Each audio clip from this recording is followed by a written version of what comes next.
I will completely grant that this is a significantly larger amount of games than I typically have on this table. Hey, I'm Alex Radcliffe from Board Game Co., and this is, well, I don't entirely know exactly what this is. This is a bonus games leaving the collection video, and I also don't know when this video goes up. I know when I'm filming it, I just don't know when this goes up. I don't know if it goes up in a week, or in 6 weeks, or 12 weeks, I don't know. And part of that does mean that, depending on when this goes up, some of the games here I haven't officially reviewed, or I have, you just haven't seen them, and so I guess you'll get some spoilers to some degree about how I feel about some of these, or I actually wait an appropriate amount of time, and these go up later. I don't know, and we'll see, we'll find out, time will tell on that one. This is a video that I decided to do because the basement's getting crowded. The basement's where I keep all my games. The basement is my studio, it's my office, and it's where I keep all the games. It's doubling up as a lot of things, and in fact there's a table in the middle of the room too that is meant to be a place that I can play games in addition to here, but I have to film here so it's a balance, but that table is generally filled with things, and so I realized that I have to do a bit of a cleaning. And so a lot of things are going. The basement's being tidied up, the studio's being cleaned, my space is being more zen-like, even as I feel more claustrophobic in this current instance of being completely surrounded by boxes. And this is, well, everything here is leaving. Every single thing here is leaving in some way, shape, or form. I don't know what that means, it's just leaving. There's no some way, shape, or form. It's leaving. Everything here is leaving the collection. And so I decided to do a bonus games leaving the collection video. I decided to do a complete and total purge so I can take all these and start boxing everything up and figuring out how to get a little bit more space back in here. And as usual reminder that I cover a lot of games. I get a lot of games. I buy a lot of games. I get sent a lot of games by publishers, so take it all with a grain of salt. When I get rid of games, it is because I have a lot more games to keep. And before you panic, Quest for Dorado is one of the best games ever. I'm only getting rid of this one because I have the new art version. Okay, just want to make sure that's clear before you skip the rest of the video. I think that's the only real disclaimer that needs to be had. Everything else is just leaving. It's just leaving for one reason or another, and in my case, those reasons usually come down to the fact that however much I enjoyed you, I enjoy other games more. I find, in general, games fall into a specific zone where when a new game comes in, sometimes I'm cult of the new. Sometimes I'm like, I'm so excited, this is the best game ever. I love insert name here. Mythic Mischief, Mind Management, Marvel Zombies, those are all M games. Do I like any games that don't begin with an M? Mosaic? Okay, fine, that's not good. There's an M thing going on. I don't know exactly what's going on here. Aquatica, I like that one. The Witcher Old World, like that one. There's very often I am part of the cult of the new. Very often a new game comes in and it just shocks me with how much I enjoy it. But just as often, new games come in and I find that they're fighting an uphill battle. They're fighting an uphill battle against games that have stood the test of time for me, and so that new game, unless I play it 15 times, will never get to shine in a proper way. It won't get to shine the same way others have. Five Tribes is a fantastic game that I have held on to for years. And I'm sure I've played better games that just haven't captured my attention. Not quite as much. There's a balance to playing a lot of games. You should always take this into account, whatever reviewers you're following, if they are people who are playing a lot of games. Because there's different type of reviewers out there. There's those that review, a game a week, and they properly go into it, and they don't play that many new things, and that's one type of way of engaging in the hobby. Then there's people like myself, who review a lot of games, but that also means you get a little bit of overload on things. You see the same stuff again and again and again, and so it's easy to say, yes, this game is good, but also it doesn't stand out. Both things are true for me. And so we have a lot of games on the table. A lot of good games, by the way. Some games a little bit less so, but a lot of good games here that are ultimately leaving the collection. Because of the sheer quantity of games, I will be going through these quicker than I normally do. This will not be the full in-depth is a bit of a push, but like usually in my games leaving the collection, I have between, 9 to 15 games in one of those videos, and I give it each game like, a minute or two, and I just don't think I can justify that here. And so we're going to go through these all in some way, shape, or form. Most, if not all of these, maybe all, have all of these been reviewed? I don't think so. Most of these have been reviewed. Most of these games have been reviewed on the channel, either as part of a dedicated review or a roundup review, so you may have seen that content, and if you haven't, well, you can see it all now. I'm going to start with the pile in front of me just to get these out of the way, and then we're just going to go left to right across the whole spectrum, or my left to right, maybe your right to left, I don't know how the screen looks to you. But we're going to go ahead and go through it and start this off with Animalia. Nope, that's not true. Legends of Hellas. Animalia. Animalia. This is a fun one. It's a trick-taking game from Quined. It's a trick-taking solo or cooperative game. I'd rather play the crew. It's good. It's fun. If you like trick-taking games, this is probably worth adding and checking out and seeing if it's for you, but not one I need to keep. We have Legend of Hellas, which is forgettable. It's not bad. I enjoyed it. It basically involves placing meeples down on various cards to try to get the score you need. Placing down cards, I guess, more, not so the meeples. Meeples are kind of a tangent thing. You're placing down cards on top of these other cards, these monsters, to beat them. It's a fun little puzzle, but it's also just not compelling enough. And by the way, Most of these games are part of the same roundup review, so if you caught that, you can probably skip this. Misty is a cute little drafting game that ultimately doesn't have enough scoring mechanisms to make the draft interesting enough. I like drafting, I like it a lot, but the draft wasn't interesting enough. It was okay, but forgettable. Kawaii is fun. It's a lot of fun. Play this with my kids. My kids really enjoy this. Actually, I may have to keep this one. I may actually have to keep this one. I have to see over here. Kawaii, my kids really enjoy. I'll have to check with them before I get rid of it. That may have been a mistake over here. It ended up in the pile. For me, it's just a speed game. It's a speed game which you're just rapidly playing down cards and trying to gather cards that match your specific ice creams. It's fun. It's cute, but it's not necessarily the kind of thing I go for. If my kids want to play it, happy to play it.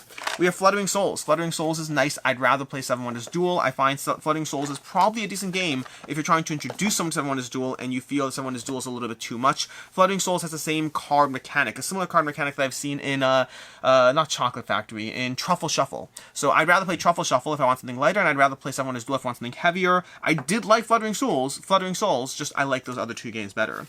Yummy Monster Tummy. My kids enjoyed this, and we went through it, and we played it all, and they liked it, and I despised it. I did not like this game one bit. I found that the tech did not operate as fast as I want. It uses your phone, it uses an app, and the entire game is just like holding up colors and matching colors. Just mechanically speaking, it did not do it for me. I'm happy I had fun with my kids, though. We have Black Sonata.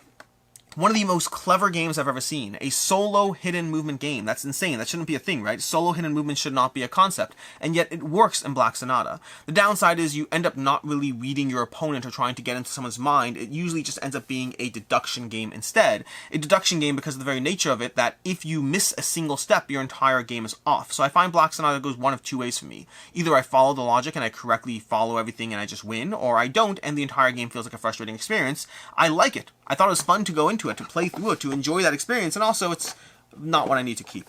Point Salad from AEG, a fun little game of just grabbing cards and trying to play down the cards to fulfill scoring objectives. I think Point Salad is fine, but it's just also fine. It's fine, it's forgettable, it didn't really do it for me. It's well liked by a lot of people, but for me, just one that I thought it was fun, and I'd rather play many other scoring games. Now I have to see where I can get this pile of games so it's out of the way and out of the camera angle. That ought to do it. From there, we're going to go down the list over here, starting off with the Lost Ones. Lost Ones Greenbrier games. I thought it was okay as an exploratory game. I just didn't think it was that compelling as far as mechanically. I enjoyed going through it. I enjoyed the story. Had fun with it. Didn't feel the need to try all the various story endings. Just moved on from it from there. We have Marvel Splendor. Marvel Splendor is one that's basically Splendor, but with a Marvel theme pasted on. I liked Splendor for a long time, and eventually I got rid of it because it's a game that we moved on from if we stopped playing. I got Marvel Splendor to play with my kids, and my kids enjoyed it, and then stopped asking for it. They had fun with it, but they kind of approached Splendor the same way I approach Splendor, which is, this is fun! And I ask for other games, but I don't mind playing this, and I just don't have room for games I don't mind playing. We have Flick of Faith. Flick of Faith from Awakened Realms Light. Flick of Faith is a solid game that is not crokinole. That's usually my critique of most flicking games. They're usually not crokinole. I like Flick of Faith. You're flicking little discs around, trying to achieve certain objectives. It's fun, it's cute, it adds like powers and things and little rules of like you're gonna have to like spin the disc and you have to flip the disc and one eye closed. It adds a degree of dexterity, but if you want that, I would just play a Dungeon Fighter instead if you want dexterity mixed into that kind of thing. Otherwise, Flick of Faith is fun, but it's not crokinole. We have Wolfenstein the board game. Wolfenstein the board game from Arkane Studios. I thought this was a solid dungeon crawler that was just solid. It did not compel me, it did not give anything special or magical. The one thing I really enjoyed was the ammo system that they have in play. Not that you have limited ammo, but you can use ammo tokens for specific abilities on your weapon. It was a cute little system that if you use things at the right time, you can get some solid little combinations going. Past that, I thought the rest of it was okay. Stealth was okay. Movement, combat was okay. The one element that really stood out was the ammo system, and the rest of it was just okay. Not bad, mind you, but I have better games that are more than just not bad. We have Glorantha, The Gods' War. This is the only game on the table, I believe, that I have not played. Glorantha I got because I really like Cthulhu Wars, and I heard Glorantha is the same, and some people like Glorantha better, some people like Cthulhu Wars better. And I like Cthulhu Wars enough that I was like, you know what? Let me try Glorantha. Let me see if Glorantha is better for me. If it's worse, I get rid of it. If it's better, I play it. The problem is I've had it for like 2 years now, and I haven't tabled it, and the rulebook's long enough that I just haven't felt the need to, and the fact that I got rid of Cthulhu War has made it so that I just don't feel invested enough. Will I at some point play it? In theory, I'd love to table it at a convention sometime, or table if next time someone has an opportunity to show it to me. I would like to see if it's better or worse than Cthulhu Wars for me. Again, Cthulhu Wars is great. It's not Cthulhu Wars is bad, it's just that it was on the cusp, and it was a game that eventually left. If Glorantha is to the right of that cusp, it can stay. But I'm also not playing it, and so I think it's time to clear up some space, because I got Oathsworn and Massive Darkness and Nemesis and the Hunters and so many big box games that Glorantha, you're only seeing a single box here, there's like a stack of them. Glorantha's clearing up a few Calyx cubbies of space. And then lastly in the stack we have Magnate First City at the very bottom. Magnate First Cities is solid, it's enjoyable, I really liked it. Except for one small thing, which is the game is highly strategic until the very last moment of the game where it comes down to sheer luck. Like, I believe sheer luck. I believe you play the stats and you either correctly play the stats and it works in your favor, or you incorrectly play the stats and, well, if you incorrectly play the stats, that's you messing up. But you can correctly play the stats and have a single call go against you. There is a single moment of when the market crashes that can determine the entire game, and I don't like that the very strategic game comes down to that. Is it fun? It is fun. But I feel like I'm playing almost a party game mixed into a strategy game because of that one element going on.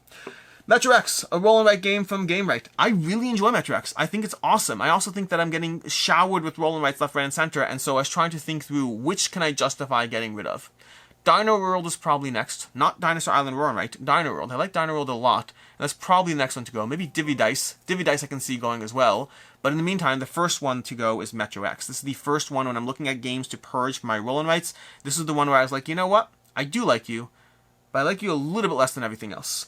Burger Up from Greenbrier Games, a simple game about making burgers. You're grabbing the materials, ingredients, you're trying to stack and organize them the right way, you're grabbing more buns, you're trying to score as many points as possible. It's cute. That's all it is. It's just cute. We have Zombicide Gear Up, a fun game for like 4 plays, and then from there it just gets a little static and a little bit more boring. I find that the problem with Zombicide Gear Up is it is a cooperative roll and write. I have yet to play a cooperative roll and write that felt compelling, because to me a cooperative game is all about the tension of do you think you'll win or lose and the tension of the decisions around it. I think roll and writes are a drop lighter than I'm interested in for a cooperative roll and write, with the possible exception of if you take something of the complexity of Hadrian's Wall, that I would play as a cooperative roll and write. But for the lighter ones, if you're going to be a lighter roll and write, then I want to play it competitively. I thought Zombicide Gear Up was fun, and I'm ready to move on from it. We have Knockdown, 3 boxes devoted to Knockdown.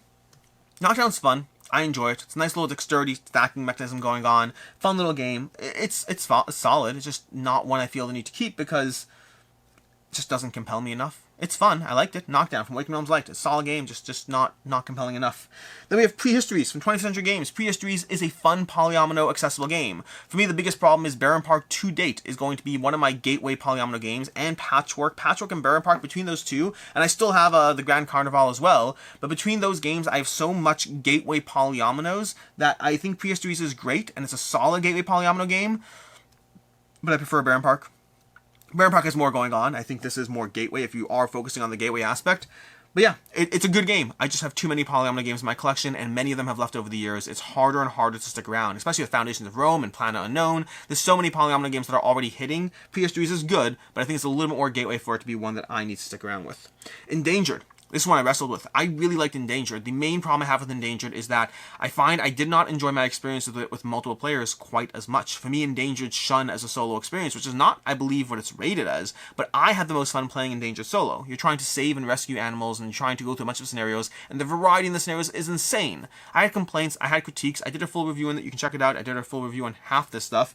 I really liked Endangered, and it really went back and forth on whether it was going to stick around or not. At the end of the day, I think there are other solo games I'd rather play, and I don't think it makes the cut competitively, at least for myself. Then we have Genotype, another solid game from Genius Games. Genotype is a very solid game of trying to breed plants. Using Mendelian genetics or whatnot, you're breeding plants, you're trying to stack the gene pool for what you're trying to get, and trying to get better at, better rewards for certain plants, and trying to get certain helpers. Very, very solid worker placement game that just didn't cut it. It was on the cusp. This is one of those games. There's a lot of games that fall into this category. Some of these games are, I just don't need them. Knockdown is good, but I don't need it. Zombicide Gear Up is good, but I don't need it. But some of the games are very much on the cusp. Some of the games are games that are very, very good. I just need to make space for things. Metro X, I love. I just need to make space for things. Genotype, solid game. Very, very close to being something I'd keep. I just need to make space for things. And sometimes games don't survive because the competition is cutthroat. Night of the Ninja. That's another example of a game that just won't survive because the competition is cutthroat. I actually really enjoyed Night of the Ninja. I thought it was a solid game, a lot of fun. It's definitely on the fun side of things. It's not on the high strategy side of things, but it's a nice game. But I'd rather play a game like Coup. I'd rather play a game like Resistance or Quest or One Night Ultimate Werewolf. So there are other games in the genre for when I actually have that player count, and it's a game that shines at a higher player count. I would say 6+ is where it really wants to be played. 5 maybe, but 6+ I think is where it's best. And at that point, there are other games in the hidden role genre that I significantly prefer. So Night of the Ninja, good game. Brotherwise Games, amazing art, not one that I'm keeping. Get On Board from Yellow. Get On Board is a remake of Let's Make a Bus Route, and it's another roll-and-write game that just doesn't cut it. Good game, enjoyed it, but there's lots of roll-and-writes, and it's harder and harder for things to survive, and yeah, I like it. A good game, solid game. Then we have It's a Wonderful World, which is technically, it's over here. We just have the expansion too. I got It's a Wonderful World and the expansion. Had It's a Wonderful World a long time ago, got the expansion with it to see if it improves the experience, and it does. I would never play It's a Wonderful World without the expansion if given a choice. I would play It's a Wonderful World on its own without a choice, but if you say, hey, we only have a base game, I'd play it with you. I like the game. It's a solid game. It always has been, and the expansion does take it a notch up. But it doesn't take it up enough of a notch that I think I would pull this off the shelf over Tiny Towns, over Seven Wonders, over Libertalia. When I'm looking for a game that plays well, those all play at higher player counts. I'm just picking games at this point. Seven Wonders, let's use Seven Wonders. I don't see a world in which I pick It's a Wonderful World over Seven Wonders. I just don't. Even with the expansion makes it better. I just like It's a Wonderful Wonders significantly more. From there we have Wormhole from AEG. Wormhole was fun. It's a cute little mechanic, but I didn't find the rest of the game around it to be rewarding enough. I thought that the game was solid, but just not solid. Solid's wrong. It was very accessible, very gateway friendly. I think it has a nice spot in people's collections. I think it has an appeal. For me, I liked the Wormhole principle a lot, and I didn't see it executed enough in terms of the amount of clever play you can get out of it. The way I reviewed it is I want more. I want that Wormhole principle, but applied to a much more of a game system. From there we have Brew. Brew from Prehistories Games. Really like Brew. I thought Brew was really, really solid, and also very mean and cutthroat. My biggest complaint, and the reason it's not sticking around, this is another one of those on-the-cusp ones. Brew is just a little bit too cutthroat. It's a bit too easy for things to go poorly in Brew. It's a bit too easy to screw over your opponents, to mess them over, and for things to not have enough control. And so Brew's good, but not what I need to keep. Mountains and Molehills. Mountains Out of Molehills. Mountain of Molehills is a solid game as well. From the OP, from the OP. Mountains Out of Molehills is one in which there's a programming mechanism at play, and it's a little bit much to set up. This is one which is never going to be for me. It's a kid's game. It's a kid's game that I do enjoy. Family game, kids game, whatever, gateway. But it's one that my kids ultimately get to decide if it's being played or not, and they don't ask for it. Also, it's a little fiddly. It's a little fiddly in terms of the amount of times you're moving cubes around. Good game, but one that's not sticking around. Then we have Stella Dixit Universe. Stella Dixit Universe, this is another on-the-cusp game. Stella is a solid implementation of the Dixit system. I love Dixit as a system, and that's going to be true for Stella as well. I think Stella is really, really fun, and I'd rather play Dixit. I may choose to keep the cards. Interesting. I may choose to pillage the entire Stella set and just add it to my Dixit box. I may need a new Dixit box, honestly, but Stella as a game, I just don't feel the need to play this when I can play Dixit instead. I think Dixit is a little bit more clever and elegant. I think arguably Stella is a little better when you're playing with 3 players. That's the main strength it has. But past that, I'd rather play Dixit. Then we have Tidal Blades Rise of the Unfolders. That's not true. We have Tidal Blades Banner Festival. Tidal Blades Banner Festival from Druid City Games. I think this is a solid trick-taking game. And it's another one that's on the cusp, but it's one that just doesn't need to stay when I have games like Ghost of Christmas or The Crew, or other trick-taking games that I should remember, but I'm not remembering at the moment. I'm trying to remember what else I have in my collection. But overall, I like Tidal Blades Banner Festival. I thought it was solid. I thought it was enjoyable, but I didn't feel the need to keep it. I thought it's good. It's the kind of game that's good for a few plays, and then didn't give me a reason to continue diving into it. The abilities were interesting, but the trick-taking on its own was not compelling enough that it stands on its own long-term. Good for multiple plays, not good for sticking around with other games that I enjoy more. Next stack, we have Tyrants of the Underdark. Tyrants of the Underdark up here. I really like that one. That is another on-the-cusp game. If it had, the way I put it, is if it had better components, I might actually keep it just from that. Good components do not make a game, but good components can make a good game better, and Tyrants of the Underdark was very much on the cusp for me. It's a solid deck-building, area control game. Really enjoyed it. Lots of variety to the decks. I like it. I really do like it. It's just, at the end of the day, I think I would rather pull out Dominion. I think I'd rather pull out Quest for Dorado. Not this one, the new one. I think there are other games I'd rather pull out, but I do enjoy Tyrants of the Underdark. It's a Wonderful World. We talked about that one. Wild Serengeti. It was okay. I thought Wild Serengeti is fine. I thought it was far more compelling in theory than in principle. In principle, it looks great, looks amazing, but the scoring and mechanism and all that stuff, I'd rather play a million other games. I'd rather play Ecos, I'd rather play Gods of Dinosaurs, I'd rather play a million other games that do the same thing, but in my opinion, do it better. That Time You Killed Me. That Time You Killed Me is fantastic. Fantastic. And yes, I'm getting rid of it, but I also played it like 15 times, so take that with a grain of salt. That Time You Killed Me has a degree of time travel going on. It's designed by Peter Hayward from Prehistories Games. Really solid game. In fact, if I had to pick the arguably best game on the table, well, Quest for Dorado, obviously, but arguably The Time You Killed Me is the best other game on this table from my opinion, obviously. I really like The Time You Killed Me. I just went through it all. I went through all the time travel mechanism. It has a degree of unlocking and procedural stuff, and like, you know, you unlock the elephants, you unlock the trees, you do it the other order. You actually unlock the bushes, then you unlock the statues, then you unlock the elephants, then you unlock the all mixing it together.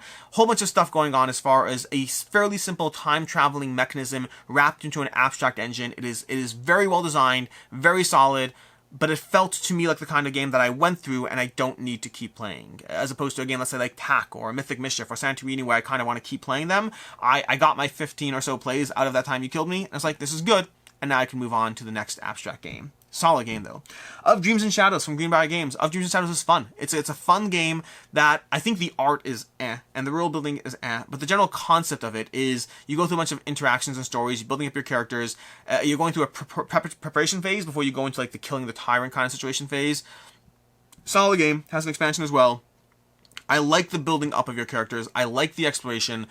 I think that's another game, if you put a nice coat of polish on it, you can use the same engine, the same mechanics, but you made it significantly prettier, more compelling, more cards, more story. If you can add, I think there's a solid engine there. A solid engine. It is a little bit more exploratory than it is strategic, but it is fun. It was fun. I had fun going through it. I just don't need to keep it.